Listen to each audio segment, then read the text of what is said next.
Hi there, I'm going to show you how to replace the battery in this key fob. This is out of a TLX Type-S. You're going to need one of the 2032 batteries. You can get these off Amazon. I've put a link below in the description. I'm also going to be using a small flat tip screwdriver. This is not mandatory, but it definitely makes the process a little bit easier. So on the back side here, there's a little latch. Slide that down, pull that out. Now take your mechanical key, insert it here, just kind of pry and push like that. And now you can use your mechanical key here to pry it out. The screwdriver is far easier. So put your screwdriver here, pry the dead battery out. New one goes in, positive side facing outward. Clip this back together, make sure it lines up nicely.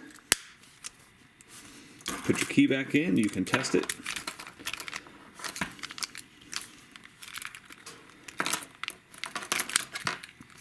Okay, right there, and you're all set. Hope that was helpful.